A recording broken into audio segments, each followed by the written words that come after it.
이 시각 주요 뉴스입니다. 자녀 학폭 의혹에 휩싸인 김승희 의전 비서관이 사표를 제출하자 윤석열 대통령이 즉각 수리했습니다. 중동 순방 기간 논란이 확산하는 걸 막기 위해 발빠른 수습에 나선 것으로 보입니다. 2주일째 이어지고 있는 이스라엘과 하마스 간 전쟁으로 인한 사망자가 5,600여 명으로 늘어났습니다. 하마스는 전 세계 아랍인들에게 반이스라엘 총동원령을 내렸습니다. 자원 무기화에 나선 중국이 갈륨과 게르마늄에 이어 배터리 핵심 원료인 흑연에 대한 수출 통제를 전격적으로 발표했습니다. 중국에서 대부분을 수입하는 국내 업계에 비상이 걸렸습니다. 긴축 장기화 우려로 미 증시가 연일 추락하고 있습니다. 국내 증시도 직격탄을 맞으면서 코스피 2,400선이 무너졌습니다. 오늘 아침 서울 기온이 5도까지 떨어지는 등 때이른 초겨울 추위가 찾아오겠습니다. 특히 강원과 경기 일부 지역은 영하권 추위가 나타나면서 도로에 살얼음이 생길 수 있어 주의가 필요합니다. 경찰이 배우 이선균 씨의 마약 투약 정황을 포착하고 내사에 착수했습니다. 재벌가 3세와 연예인 지망생 등도 대상에 올랐습니다. 만취 상태로 운전하다 스쿨존에서 교통사고를 내 9살 배승아 양을 숨지게 한 60대에게 1심에서 징역 12년이 선고됐습니다. 배양의 유족은 형량이 너무 낮다면서 강하게 반발했습니다. 100채 가까운 수도권 다세대 주택 전세를 내준 뒤 월세 계약서를 위조해 수백억 대 담보대출 사기를 벌인 일당이 경찰에 붙잡혔습니다.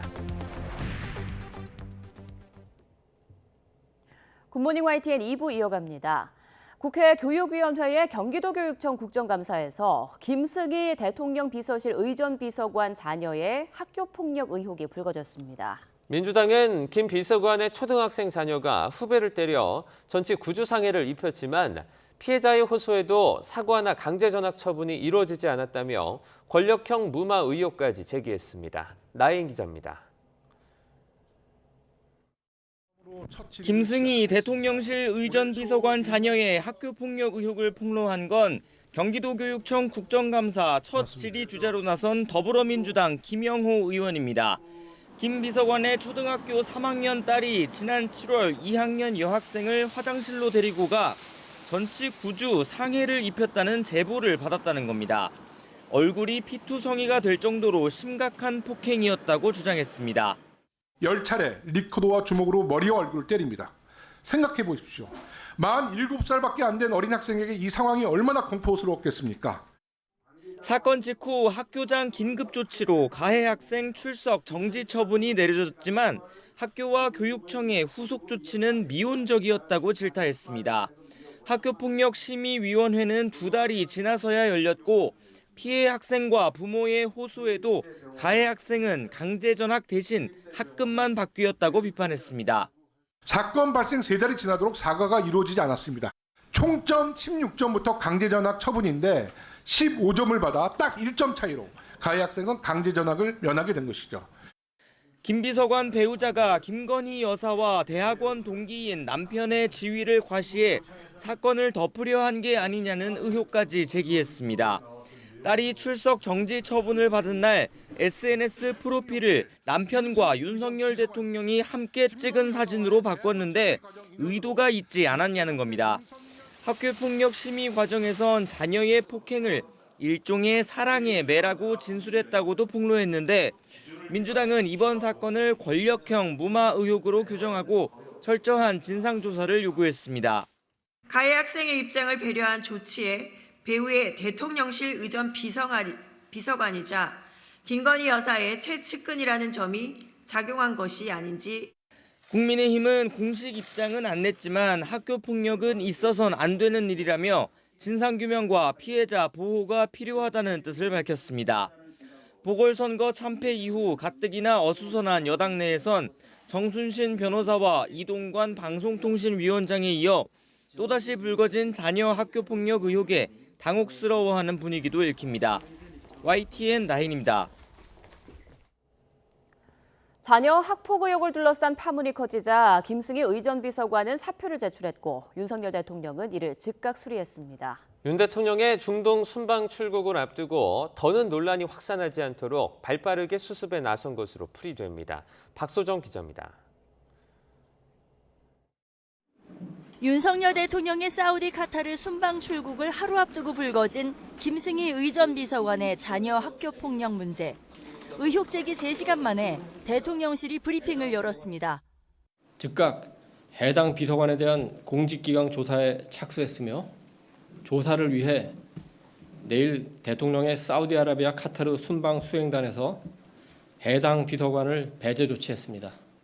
지난 4월 승진 임명됐던 김승희 비서관은 이벤트 회사 대표 출신이자 고려대 언론대학원 최고위 과정을 김건희 여사와 함께 수료한 동문으로 임명 당시 논란이 일었던 인물입니다. 대통령실 관계자는 고위 공직자로서 직위를 부당하게 남용한 게 있는지, 적절하지 않은 처신이 있었는지 들여다볼 것이라고 설명했습니다. 그리고 4시간 뒤 다시 열린 긴급 브리핑.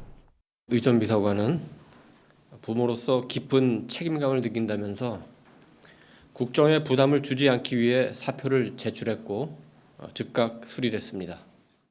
문제 제기부터 사표 수리까지 7시간가량. 윤 대통령이 고위직 공무원이나 참모 관련 의혹에 이렇게 빠르게 면직 처리를 한 건 이례적입니다. 중동 순방 기간 논란이 확산하는 걸 막기 위해 발빠른 수습에 나선 것으로 보입니다. 다만 김 비서관은 공직기강 조사 전 감찰 단계에 있던 것으로 전해졌는데 별정직 공무원으로서 사표가 수리된 만큼 더는 감찰이나 조사를 받지 않게 됩니다. 서울 강서구청장 선거 패배 이후 변화를 강조하며 연일 소통과 반성 메시지를 내고 있는 윤 대통령의 행보와도 맞물린 것으로 해석됩니다. 다만 순방 전날 학폭이라는 민감한 이슈가 터지면서 곤혹스러워하는 분위기도 읽힙니다. YTN 박소정입니다. 윤석열 대통령이 오늘부터 사박 6일간의 일정으로 사우디아라비아와 카타르를 국빈 방문합니다. 윤 대통령은 정상회담을 통해 인프라와 에너지, 건설 부문 등 경제를 키워드로 두 나라와 협력을 강화하고 나아가 첨단 산업과 금융 등 새로운 투자 협력 영역도 발굴할 계획입니다. 서울 강서구청장 보궐선거 참패 뒤 국민의힘은 김기현 2기 체제를 출범시키고 쇄신책 마련에 안간힘을 쏟고 있습니다. 하지만 첫 단축격인 혁신위원장 인선부터 어려움을 겪는 등 진통이 적지 않은데요. 여당 내에서 거론되는 위기 극복 시나리오를 이종원 기자가 짚어봤습니다. 보수정당 비상대책위원회가 성공한 사례는 지난 19대 총선을 앞두고 구성된 박근혜 비대위가 대표적입니다. 당시에도 재보궐선거 참패 뒤 이어진 쇄신 요구에 따른 거였는데 이명박 정부 레임덕 상황 속에도 과반 의석 확보에 성공했습니다. 저희 새누리당 이런 잘못된 과거 정치와 단절하겠습니다. 저희 새누리당은 오로지 국민 여러분의 민생만을 여권에서 또다시 비대위 체제 필요성이 거론되는 주된 이유지만 문제는 혁신위원장 인선조차 난항인 지금과는 현실적 차이가 크다는 점입니다. 박근혜 당시 의원이 당을 이끌기를 바라는 그런 어떤 저변의 여론이 있었죠. 그런 가운데 나온 거라 그 상황과 지금 상황은 전혀 다른 거예요. 우리한테는 박근혜가 없거든요, 지금. 비상대책위를 넘어 윤석열 대통령을 내세운 신당이나 당명 변경을 통한 쇄신책도 최근 들어 당 안팎에서 부쩍 언급되는 선택지입니다. 특히 당 지도부 앞에서 김한길 위원장이 이끄는 국민통합위원회에 힘을 실어준 윤 대통령의 이 발언은 여러 해석을 낳았습니다. 국민통합위원회의 이 활동과 정책 제언들은 저한테도 많은 어떤 통찰을 줬다고 저는 확신합니다. 김한길 위원장이 비대위를 이끌거나 윤석열 신당 창당을 주도할 수 있다는 관측이 끊이지 않는 겁니다. 그분은 아마 혁신위원장이 아니라 비대위를 갔을 때 누군가가 만들려고 할 텐데 아니면은 또 혹자가 얘기하는 것처럼 김한길 대표를 중심으로 신당 창당을 획책하는 사람도 있을 수 있습니다. 물론 보수정당에 뿌리를 두지 않은 김 위원장의 출신적 한계를 지적하거나 총선 시간표상 윤석열 신당 가능성 자체에 회의적인 시선도 존재합니다. 절대입니다. 저는 이거에 대해서 그 부분을 어불성성이라고 하고요. 신당 창선은 제로 0%라고 저는 판단됩니다. 그러나 유승민, 이준석 신당이 현실화하는 등 수도권과 중도층 이탈이 더 가속화할 경우 언제든 여권 내 기류가 급변할 가능성은 열려 있습니다.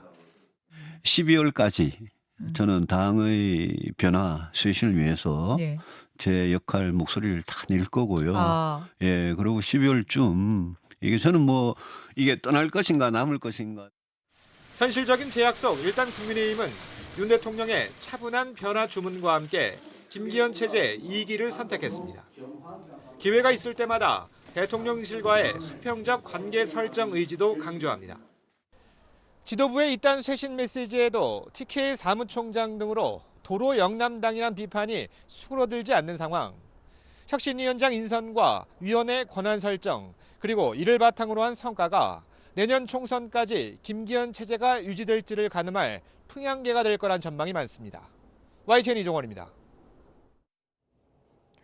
장기간 단식 이후 회복 치료 중이던 더불어민주당 이재명 대표가 모레 지도부 회의를 시작으로 당무에 복귀합니다. 체포동의안 가결파 징계 여부와 지명직 최고위원 임명 등 이 대표의 선택에 따라서 통합과 분열의 향배가 갈릴 거란 관측이 많습니다. 안윤학 기자입니다. 단식으로 인한 건강 악화로 지난달 18일 병원으로 이송된 지 한 달여 만에 당무에 복귀하는 이재명 대표. 이 대표 앞에 놓인 최대 과제는 강성 당원들의 청원이자 친명계가 거듭 강조하고 있는 체포동의안 가결파 내지는 해당 행위자 징계 문제입니다. 제일 확실한 건 뭐냐면 징계하지 않기로 이재명 대표가 결정해서 얘기했다라는 것은 사실이 아니에요. 이 대표는 일단 자신이 복귀할 때까지 윤리심판원 회부 등 결정을 보류하자는 뜻을 당 지도부에 전달한 것으로 알려졌습니다. 당장 결론 내리지 않겠다는 건 그만큼 사안의 파급력이 상당하기 때문으로 풀이됩니다. 비명계를 향해 징계의 칼날을 들이댈 경우 그동안 이 대표를 괴롭혀오던 당 분열 사태가 걷잡을 수 없이 확산할 수 있는 겁니다. 징계 운운하고 있다는 게 얼마나 상식에 반하고 이치에 반하는 얘기입니까? 그거에 대해서 제가 어쩌고 저쩌고 말 대꾸도 하기가 싫습니다. 그렇다고 당 대표를 검찰 정권의 손에 갖다 바쳤다며 반발하는 강성 지지자들의 요구를 아예 무시하기도 어렵습니다. 당원과 지지자 국민들에게 피멍들게 했던 자해 행위에 대해 통렬한 반성과 사과를 요구합니다. 그리고 반드시 외상값은 계산해야 할 것입니다. 다만 이 대표가 당 복귀 일성으로 통합에 방점을 둔 메시지를 내놓을 것이란 전망이 적지 않습니다. 구속영장 기각으로 이른바 검찰 리스크가 다소 해소된 데다 보궐선거 압승으로 리더십이 탄탄해진 상황에서 굳이 내분을 촉발할 이유가 없다는 게 대체적인 분석입니다. 내년 총선 승리를 담보하려면 이런 당내에 벌어지고 있는 분란과 자해 행위 이들을 어떻게든 당에서 규제를 해야만. 하지만 체포안 가결 사태 이후 사퇴한 비명계 송갑석 최고위원 자리에 누구를 지명할지 문제는 여전히 계파 갈등의 뇌관으로 남아 있습니다. 애초 충청권 출신이자 원외 여성 인사인 박정현 전 대전 대덕구청장이 유력하게 거론됐지만 원점에서 재검토되는 것으로 전해졌습니다. 비명계 현역 의원이 있는 지역구 출신의 인사인 만큼 비명계 내부 반발이 거세게 일었기 때문입니다. 이스라엘, 팔레스타인 전쟁 등 국내외적인 불안 요소로 어려움을 겪는 민생 경제와 관련해 제1야당 대표로서 어떤 해법을 내놓을지도 당 안팎의 냉정한 평가를 기다리고 있습니다. 민주당을 또 잘 가꾸어서 어떻게 선택할 건가를 또 한 번 만드는, 저는 그걸 굳이 혁신이라고까지 표현할 필요는 없다고 보지만 총선 체제를 잘 만들어서 돌파하는, 이거는 이제 이재명 대표의 능력을 보여줄 때가 됐다. 구속영장 기각으로 사법 리스크가 어느 정도 해소됐다지만 여전히 대장동, 백현동 의혹 등 재판 일정이 줄줄이 이어지고 있습니다. 여기에다 내년 총선을 앞두고 여권 내 쇄신 분위기에 맞설 당내 통합과 혁신 과제까지 이재명 대표 앞엔 적지 않은 숙제가 쌓여 있습니다. YTN 안윤학입니다. 백현동 비리 의혹과 위증교사 사건이 잇따라 법원으로 넘어오면서 당무 복귀를 앞둔 이재명 대표의 이른바 재판 리스크가 갈수록 커지고 있다는 분석이 나오고 있습니다.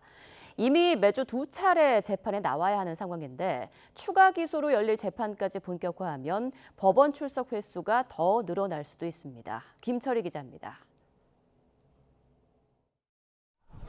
지난 17일 대장동 재판에 출석해 검찰과 10시간 넘는 공방을 펼친 민주당 이재명 대표는 사흘 만에 다시 법원에 나와서도 8시간 가까이 재판받은 끝에 집으로 돌아갈 수 있었습니다.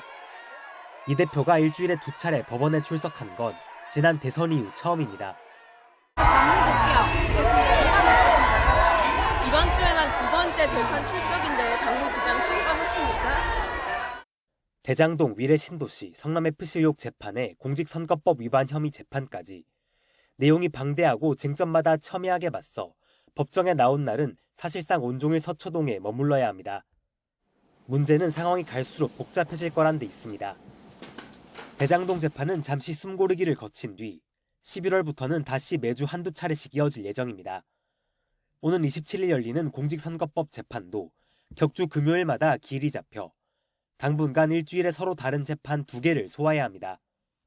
또 대장동과 닮은 꼴로 민간업자에게 특혜를 몰아준 의혹을 받는 백현동 사건과 검사 사칭 사건 증인에게 유리한 증언을 요구했다는 위증교사 사건 재판도 앞두고 있습니다. 법원은 해당 사건을 모두 대장동 재판 심리를 맡은 서울중앙지법 형사합의 33부에 배당한 상태입니다. 재판부는 별도 기일을 지정해 대장동과 백현동 사건 재판 병합 여부를 가리기로 했습니다. 백현동과 위증교사 재판까지 본격화할 경우 이 대표는 매주 3차례 이상 법원에 출석해야 하는 궁지에 몰릴 수도 있습니다. 다만 재판이 한꺼번에 병합할 경우 내년 4월 총선 전까지 1심 결과가 나오기는 쉽지 않을 전망입니다. YTN 김철입니다. 전현희 전 국민권익위원장에 대한 표적감사 의혹의 핵심 인물인 감사원 유병호 사무총장이 고위공직자범죄수사처의 출석 통보에 불응하겠다고 밝힌 것으로 파악됐습니다. 공수처는 최근 직권남용 혐의 등으로 고발된 유 사무총장에게 피의자 조사를 받으라고 통보했습니다. 그러나 유 사무총장은 다음 주 예정된 종합국정감사 등을 이유로 출석 요청에 응하지 않겠다는 의사를 전해 공수처는 재차 출석을 요구한 것으로 알려졌습니다.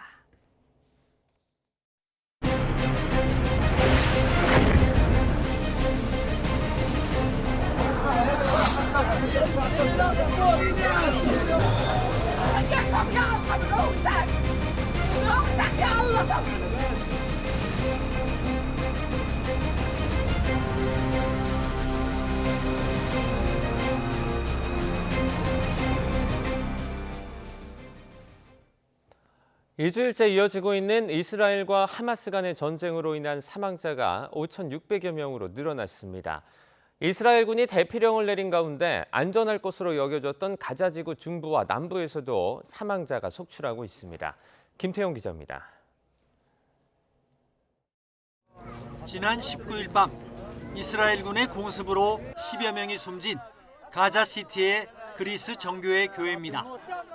한순간에 남편과 자녀를 잃은 여성들의 통곡과 오열이 이어집니다.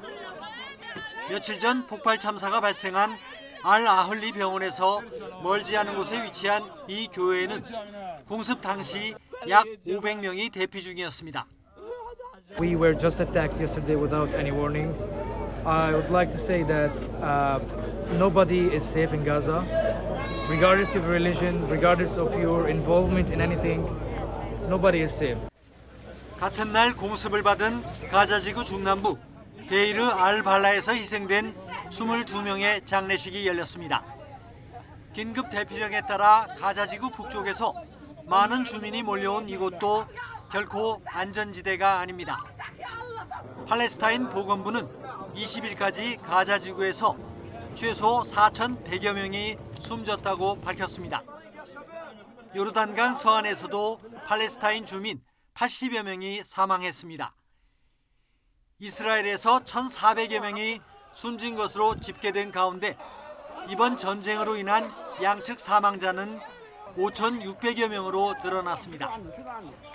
요르단강 서안 도시에서는 가자지구와 연대하고 이스라엘에 항의하는 시위가 연일 벌어지고 있습니다. 안전지대가 사라지고 민간인 희생자가 속출하고 있지만 분쟁 종식을 기대하기는 어려운 상황입니다. YTN 김태현입니다. 팔레스타인 무장정파 하마스가 전 세계 아랍인들에게 반이스라엘 총동원령을 내렸습니다. 세계 각지에서 반이스라엘, 반미 시위가 한층 격화할 우려가 커지면서 미국은 자국민에게 신변 안정주의보를 발령했고 유럽연합에선 반테러, 반이민 목소리가 높아지고 있습니다. 이종수 기자입니다. 사우디아라비아 남쪽에 있는 예멘 수도에서 시민 수천 명이 가자지구 팔레스타인 지지 시위를 벌였습니다.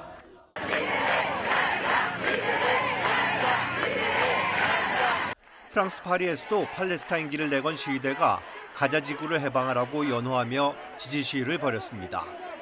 남미 칠레 수도 이스라엘 대사관 앞에서도 팔레스타인 지지 집회가 열렸습니다. 이처럼 세계 곳곳에서 팔레스타인 지지 시위가 들불처럼 번지고 있는 가운데 하마스 정치 지도자가 아랍인들과 무슬림에게 총동원령을 내리고 이스라엘에 대한 항의에 나설 것을 촉구했습니다. أدعو شعوب الأمة العربية والإسلامية جمعاء إلى الخروج الآن تنديدا بهذه المجزرة بهذه الوحشية بهذه الجرائم. 레바논과 이란에서 미국의 죽음을 일한 구할에 반이스라엘 시위가 반미 시위로 번짐에 따라 미국은 재외국민의 신변안전주의보를 발령했습니다. We issued a worldwide caution alert where we advised U.S. citizens that due to increased tensions in various locations around the world. 하마스의 기습 공격 이후 프랑스, 벨기에에서 이슬람 극단주의자 테러 행위로 희생자가 발생한 데다 하마스 총동원령까지 내려지면서 유럽에선 반테러, 반이민 목소리가 더욱 높아졌습니다. It's of absolutely a necessity that we make sure that European Union is safe from terrorist threats. 한편 구테러스 유엔 사무총장과 리시 수넥 영국 총리와 독일 대표단과 함께 이집트 대통령을 비롯해 중동 주요 국가들이 참석해 카이로에서 정상회의가 열릴 예정입니다. 정상회의에서는 팔레스타인 가자지구 남부 라파 검문소를 통해 이집트에서 인도주의적 구호물자를 반입하는 방안과 민간인 인명피해 대책 등이 논의될 전망입니다. YTN 이종수입니다. 팔레스타인 무장정파 하마스가 현지 시간 20일 미국인 인질 2명을 풀어줬다고 AFP, 로이터 통신이 보도했습니다. 지난 7일 하마스가 이스라엘을 기습 공격하면서 약 200명을 납치해간 이후에 첫 번째 석방입니다.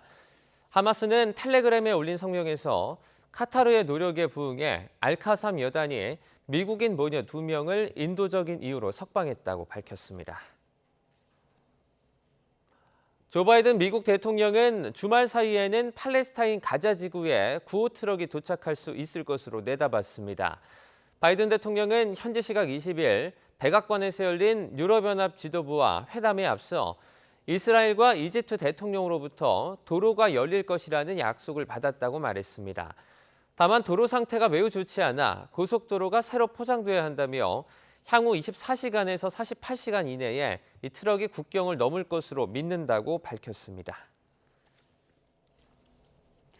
세르게이 라브로프 러시아 외무장관의 방북으로 북한과 러시아가 전략적 연대를 강화하면서 전방위로 밀착하는 모습을 보이고 있습니다.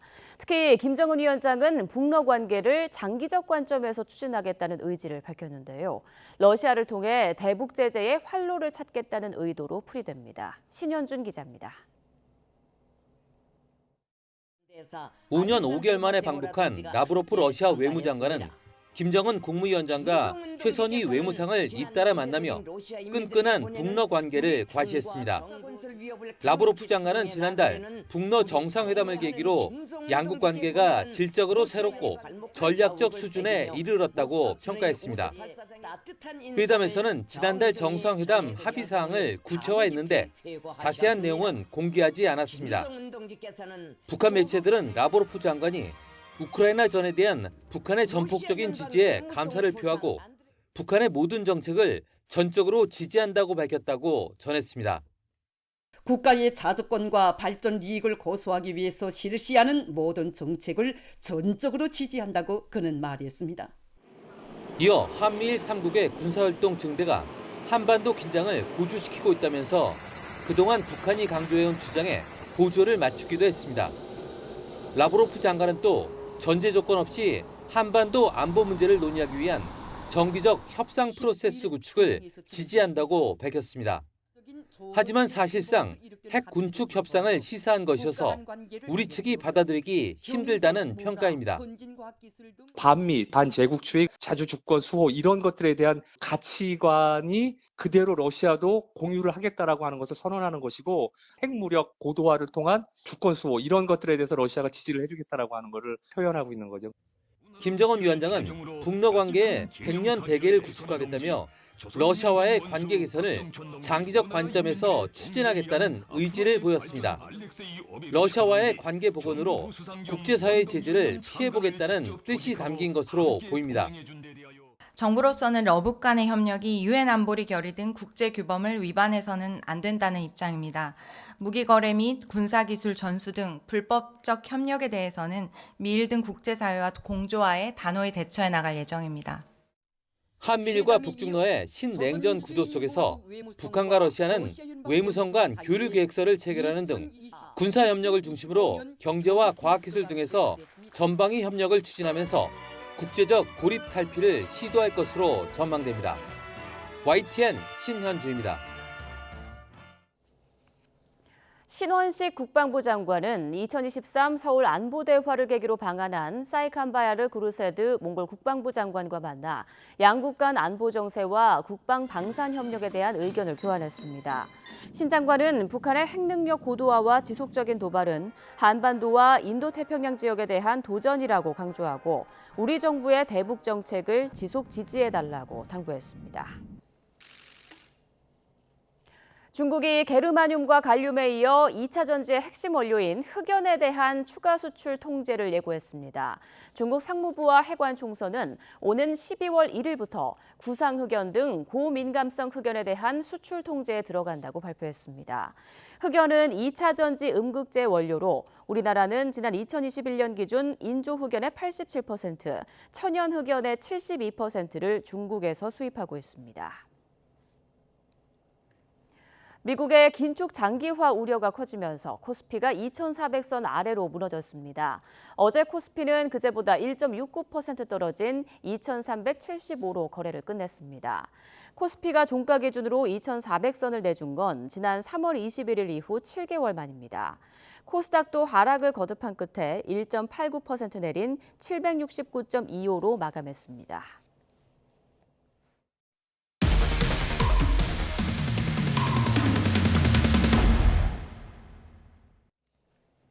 전셋집을 월세인 것처럼 속여 대규모 부동산 대출 사기를 벌인 일당이 경찰에 붙잡혔습니다. 인천 부평경찰서는 사기와 사문서 위조, 행사 혐의 등으로 총책 40대 남성 권모 씨 등 2명을 구속하고 대출 전담 총책 60대 남성 이모 씨를 체포하는 등 모두 40여 명을 입건해 조사하고 있습니다. 이들은 지난해 2월부터 7월 사이에 수도권 일대에 있는 이른바 깡통전세 주택 90여 채를 담보로 개인 대부업체나 부동산 개발 업체 등으로부터 70억여 원을 대출받아 가로챈 혐의를 받습니다. 만취 상태로 운전을 하다 어린이 보호구역에서 교통사고를 내 9살 배승아 양을 숨지게 하고 다른 어린이 3명을 다치게 한 60대가 징역 12년을 선고받았습니다. 재판이 끝난 뒤 한참을 오열한 승아 양의 어머니는 형량이 너무 낮다며 답답해했습니다. 양동훈 기자입니다. 술을 마시고 운전하다 어린이 보호구역에서 사고를 내 어린이 4명을 숨지거나 다치게 한 60대 남성 A씨. 대전지방법원은 어린이 보호구역 치사 등 혐의로 재판에 넘겨진 A씨에게 징역 12년을 선고했습니다. A씨는 지난 4월 8일 혈중 알코올 농도 0.108%의 만취 상태로 운전하다 어린이 보호구역에서 인도를 덮쳐 초등학교 4학년 배승아 양을 숨지게 하고 어린이 3명을 다치게 한 혐의로 재판에 넘겨졌습니다. 술을 마신 식당 주변 CCTV에는 A씨가 제대로 걷지 못해 비틀거리고 차에 타 출발하려다 덜컹거리며 멈추는 장면도 담겨 있었습니다. 재판부는 A씨가 제대로 된 상황 판단을 못할 정도로 만취한 상태였기 때문에 브레이크를 밟아야 하는 상황에서 오히려 가속 페달을 밟아 참혹한 사고를 냈다고 지적했습니다. 음주운전은 본인이 조금만 주의하면 피할 수 있는 것이라 주의 의무 위반 정도가 매우 중대하고 피해자들의 용서를 받지도 못했다고 강조했습니다. 또 어린이 보호구역 안에 있는 인도를 침범해 사망사고를 내면서 어린이들이 안전하게 통행할 수 있으리라는 사회적 신뢰를 깨고 불안감을 조성했다고 양형 이유를 밝혔습니다. 승아 양의 어머니는 선고 공판이 끝난 뒤 한참을 오열하며 말을 잇지 못했습니다. 이후 겨우 기자들 앞에서 검찰 구형량과 선고 형량이 너무 낮다며 답답했습니다.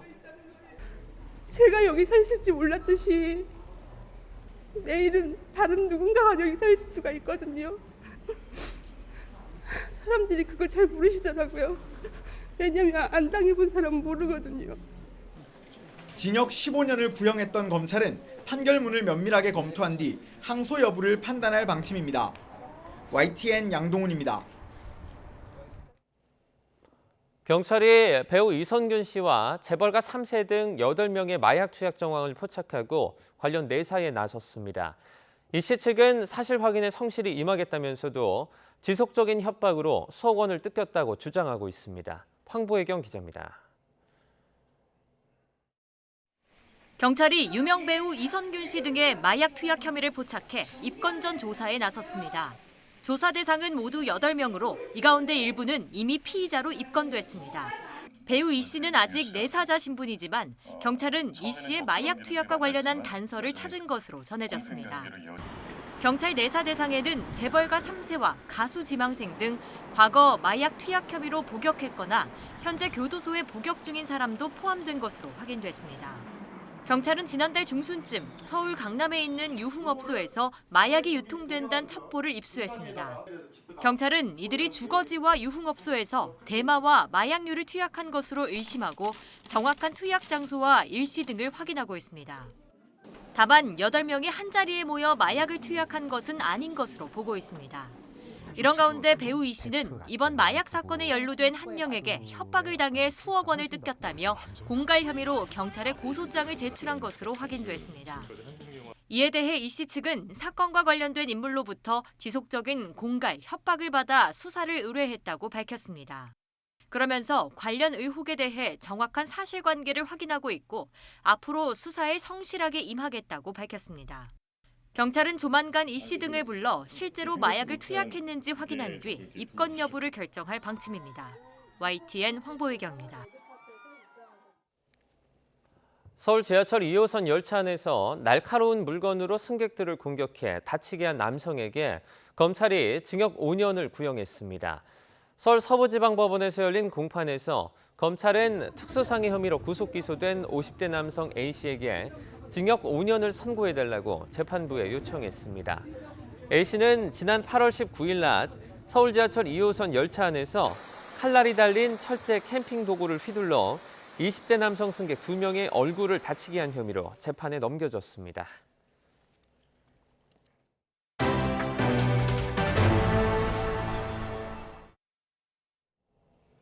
치솟는 공사비와 고금리, 건설 경기 위축으로 주택 공급이 여전히 가뭄입니다. 정부는 올해 공공주택 8만여 가구를 공급하겠다는 계획이지만 실제 분양된 건 6%대에 그쳐 목표치 수정이 필요한 것 아니냐는 지적이 나오고 있습니다. 윤혜리 기자입니다. 정부는 올해 서민 주거 안정을 위해 8만 8천 가구를 공급하겠다는 계획입니다. 공공주택 분양 6만 가구, 임대 2만 8천 가구입니다. 하지만 지난달 말까지 실제 공급된 물량은 분양 3천여 가구, 임대 2천여 가구를 합쳐 6천 가구에도 못 미쳤습니다. 공급 계획 대비 실적은 6.8%에 그쳤습니다. 문제는 건설 경기가 나아질 기미가 보이지 않으면서 앞으로 분양될 주택도 줄어들고 있다는 겁니다. LH는 올해 공공주택 2만여 가구를 착공할 계획이었지만 실적은 5% 수준에 불과합니다. 공사비 인상과 고금리, 분양시장 침체 등 영향으로 착공 물량은 지난 2019년 8만여 가구에서 지난해 18,000여 가구로 쪼그라들었습니다. 정부는 공급 절벽을 해결하기 위해 남양주, 왕숙 등 3기 신도시 용적률을 상향해 3만 가구를 추가로 공급하고 신규 공공택지 물량도 계획보다 2만 가구 더 늘리기로 했습니다. 하지만 지금과 같은 상황에선 수요자들이 즉각적인 공급 확대를 체감하기는 어렵습니다. 지금까지 여러 해 동안 주택 공급을 확대해왔던 공공에서는 사실상 추가적인 업무 여력은 없어 보입니다. 때문에 전반적인 정책 의도는 긍정적이지만 현재 시장 상황을 감안한다면 그 효과는 제한적일 가능성이 높습니다. 공급 계획을 현실에 맞게 수정해야 한다는 지적이 제기될 수밖에 없습니다. LH는 하지만 올해 하반기 인허가가 집중된 만큼 여전히 목표치에 근접할 수 있다는 입장입니다. YTN 윤혜리입니다. GS그룹 허창수 명예회장의 아들 허윤홍 사장이 GS건설 신임 최고 경영자로 선임됐습니다. 허윤홍 사장은 2002년 GS칼텍스 신입사원으로 입사한 뒤 GS건설로 회사를 옮겨 재무와 경영혁신, 신사업 추진 부문에서 다양한 경험을 쌓았습니다. 1979년생의 젊은 CEO 선임은 GS건설이 최근 철근 누락 사태 등 여러 사안으로 훼손된 기업 이미지를 회복하고 세대 교체를 준비하기 위한 것으로 보입니다. 이스라엘과 하마스 분쟁으로 물가 상승 우려가 커지자 정부가 장바구니 물가 안정에 총력을 기울이고 있습니다. 특히 배추값 상승은 일시적인 현상이라며 김장 준비는 다음 달 가을 배추가 출하한 뒤에 해도 늦지 않을 거라고 강조했습니다. 박홍구 기자입니다. 지금 시중에 나와 있는 배추는 8월에 심은 여름 배추입니다. 올해는 생육 기간 동안 비가 많이 오고 기온이 높아 생산량이 줄어 가격이 예년보다 20% 이상 올랐습니다. 정부는 가격을 낮추기 위해 비축 물량 2,900톤을 시장에 공급하고 있습니다. 또 다음 달부터는 가을 배추가 본격 출하돼 배추값이 지금보다 큰 폭으로 떨어질 것으로 예상했습니다. 이 소비자들께서 가장 많이 김장을 하시는 11월 한 15일 전후 정도 되면은 배추가 본격적으로 출하되면서 아마 평년 가격을 유지할 것으로 저희들이 전망하고 있습니다. 대파와 생강 등 가격이 많이 오른 채소들은 대형 마트 등과 함께 최대 30%까지 특별 할인 행사를 진행해 소비자 부담을 덜어준다는 계획입니다. 정부는 또 이스라엘 하마스 사태로 대외 환경이 불안해지며 가공식품 물가가 또다시 들썩일 수 있다고 보고 업계와 간담회를 열었습니다. 가공식품 물가 상승률은 한풀 꺾였지만 전체 소비자 물가 상승률에 비하면 여전히 높은 수준입니다. 특히 설탕과 우유값이 문제인데 설탕은 국제 가격이 35%나 올랐어도 재고가 충분해 영향이 크지 않지만 유제품은 가격이 오를 것으로 보여 대책을 준비 중입니다. 국제 설탕 가격이 국내 가격에 미치는 영향은 미미할 것으로 보고 있습니다만 10월 1일부터 일부 유가공업체에서 아이스크림 등 유제품 가격을 인상하고 있어 소비자들의 우려가 큰 상황입니다. 해양수산부는 김장철 소금 수요가 늘 것에 대비해 정부가 비축하고 있는 천일염 1,000톤을 이번 달 말부터 공급해 소비자가 50% 이상 할인된 가격에 살 수 있도록 할 계획입니다. 이 밖에 산업통상자원부도 차관 주제로 각종 공산품 업계 대표들과 회의를 열어 물가 안정과 소비 촉진 방안을 논의했습니다. YTN 박홍구입니다.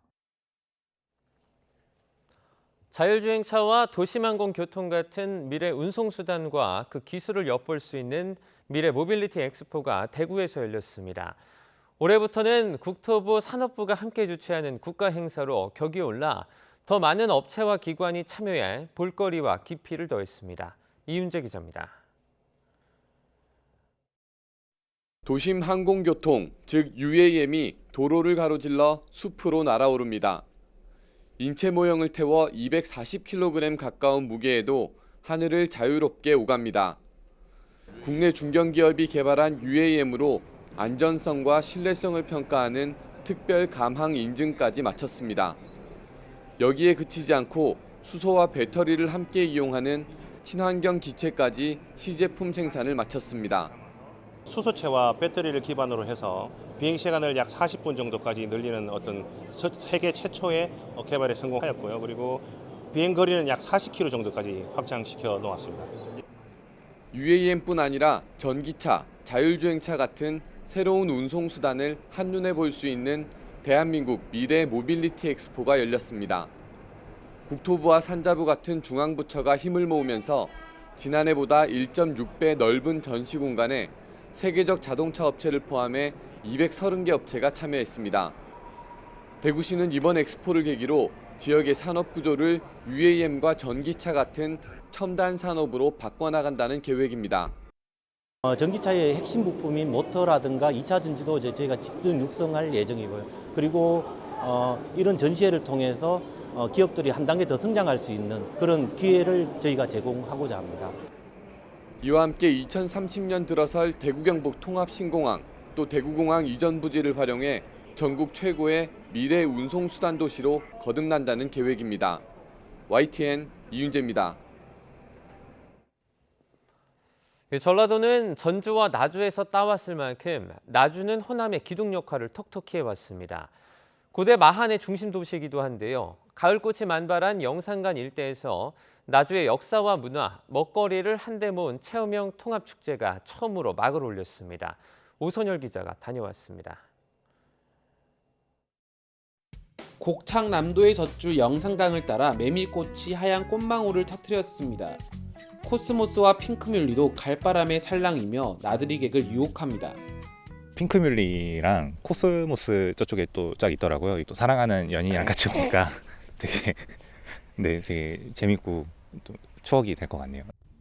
풍년 농사를 마무리하는 넉넉한 가을 거지 한마당도 마련됐습니다. 명품 배와 알싸한 홍어, 영양 만점 오리고기 등 나주의 특산물이 한 곳에 모였습니다. 관광객들은 탈곡과 도립개질을 하며 전통 농업 체험도 해봅니다. 모종신기나 무슨 나주 배 그런 관련된 전시관도 있어서 그래서 살짝 좀 많이 해보았습니다. 농산물이랑 그리고 드론 체험 해보려고 하고. 황포도배와 쇠곡을 실어 나르던 조은선 54척이 화려한 불빛을 뽐내며 어둠이 내린 영산강을 미끄러지듯 나아갑니다. 그동안 가을에 열렸던 크고 작은 축제를 모은 제1회 나주 통합축제가 막을 올린 겁니다.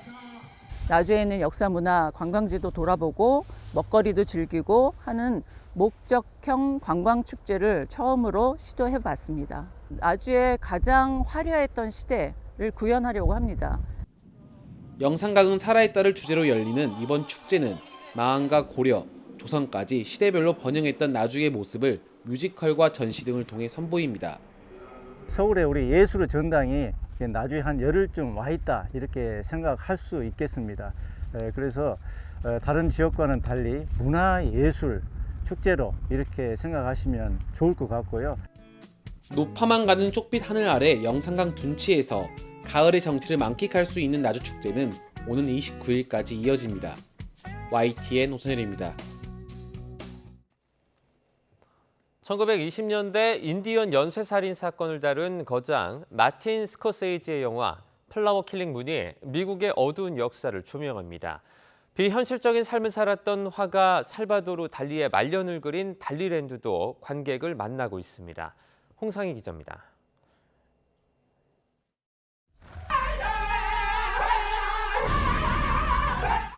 1890년대 석유가 발견돼 불을 손에 쥔 미국 오클라호마주 인디언 오세이지족. 택시 운전을 하던 어니스트는 오세이지족 몰리에게 접근해 가정을 이루고 삼촌의 계획에 따라 몰리 가족을 해치는 데 동참합니다. 1920년대 실제로 재산을 노리고 결혼한 뒤 오세이지족 수십 명을 조직적으로 살해한 미국 백인의 어두운 역사를 다뤘습니다. 거장 마틴 스코세이지 감독이 진심을 담은 작품으로 레오나르도 디캐프리오와 로버트 드니로가 인간의 탐욕과 비극을 고발합니다. 스페인 초현실주의 화가 살바도르 달리. 천재예술가로 성공을 거뒀지만 문제는 뮤주의자 아내인 갈라와의 관계입니다. 아내에게 모든 것을 의존하는 달리와 자신은 아무것도 이루지 못했다며 원망하는 갈라는 서로를 착취하고 상처를 입힙니다. 아카데미 나무주연상을 수상한 벤 킹슬리와 청년 달리 역을 맡은 에즈라 밀러가 괴짜 예술가 달리의 비밀을 그렸습니다.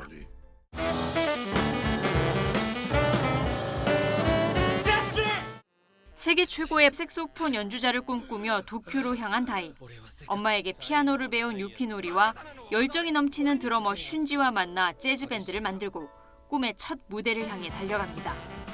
동명의 만화를 원작으로 명탐정 코난, 흑철의 어영에 다치카와 유주루 감독이 연출을 맡았고 그래미 수상자 우에하라 히로미가 음악 감독을 맡아 재즈의 매력 속으로 관객을 안내합니다.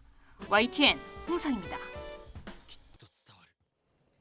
세브란스 연세안병원 소속 교수가 후배 교수를 여러 차례 협박했다는 고소장이 접수돼 경찰이 수사하고 있습니다. 서울 서대문경찰서는 공갈 혐의로 A 교수를 입건해 조사하고 있습니다. A 교수는 지난 2015년 10월부터 1년 동안 연구비를 특정인에게 넘길 목적으로 연구비를 책임지는 후배 교수에게 승진 등의 인사에 불이익을 줄 것처럼 협박한 혐의를 받는 것으로 알려졌습니다.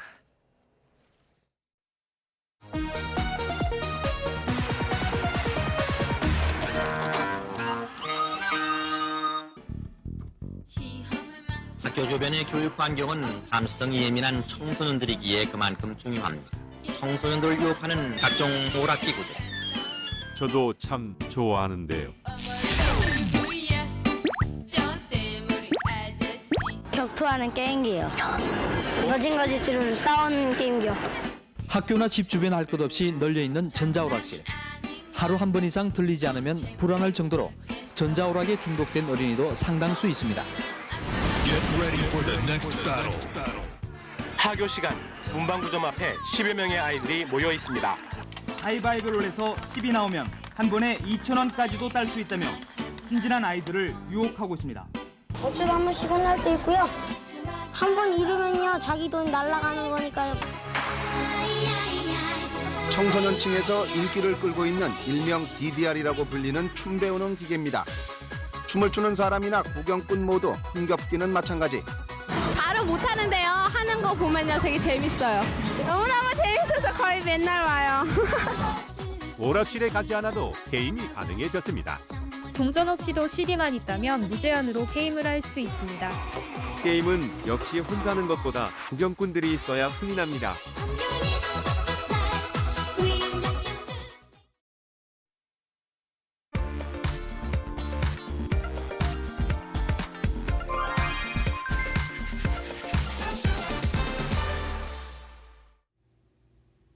날씨가 쌀쌀하긴 하지만 가을 나들이 계획한 분들이 많으시죠. 설악산과 오대산 등 강원권의 단풍은 절정기에 접어들었습니다. 이번 주말 찾는 분들 더 많겠는데요. 지난주에 비해서는 전반적으로 교통량이 증가하겠고요. 특히 오늘 외곽 쪽으로 가신다면 오전 11시 때가 가장 혼잡하겠습니다. 이 정체 그래프가 가장 높이 올라가는 이 시간대를 피해서 아예 점심 식사하고 출발하는 걸 더 추천드립니다. 벌써 100번 수도권 제일순환선도 강일 부근 정체가 판교 쪽으로 시작이 됐는데요. 여기서 60번 서울 양양간 고속도로 양양 쪽으로 가신다면 화도를 앞두고 벌써 12km 구간 막힙니다. 52번 광주 원주간 고속도로도 초월 부근 2km 구간 짧은 정체고요. 50번 영동선 강릉 쪽은 11km 구간 막히는데 특히 용인에서 양지터널 통과가 가장 힘겹습니다. 오전 7시 기준으로 외곽 쪽으로 가는 게 강릉까지는 3시간 50분 정도 예상되고요. 15번 서해안선 목포 쪽은 순산터널 부근으로 짧은 정체입니다. 1번 경부선도 시고간 잠원과 서초 사이로는 부산 쪽 정체가 시작됐지만 천안 일대는 아직 괜찮고요. 25번 논산 천안선은 논산 방향 남논산 부근에서 사고가 있어 주의가 필요한데요. 지금은 잠시 2개 차로 모두 막고 사고 처리 작업 진행 중이라 역시나 주의 운전해 주셔야겠습니다. 계속해서 앞차의 차간격도 여유롭게 두시고요. 안전띠 매는 것도 잊지 마시기 바랍니다. 지금까지 고속도로 교통방송이었습니다.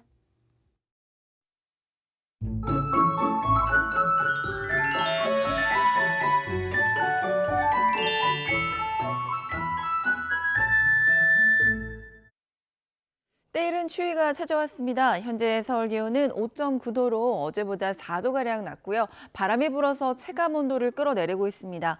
낮 기온은 15도로 여전히 예년보다 서늘하겠습니다. 기온이 낮아진 데다 바람도 강합니다. 현재 충청 이남 서해안과 제주도의 강풍주의보가 대부분 해상에는 풍랑주의보가 발효 중입니다. 또 현재 경기 북부와 강원에는 산발적으로 빗방울이 떨어지거나 약하게 눈이 날리는 곳이 있는데요. 오전까지 이어질 것으로 보입니다. 현재 기온 살펴보겠습니다. 서울이 7도, 대구는 6도고요. 낮 기온 살펴보면 서울이 15도, 청주 17도, 대전 18도, 부산은 20도로 예상됩니다. 때이른 추위는 내일 낮부터 풀릴 전망입니다. 날씨였습니다. 굿모닝 YTN 2부 마칩니다. 잠시 후 3부가 이어집니다. 시청해주신 여러분 고맙습니다.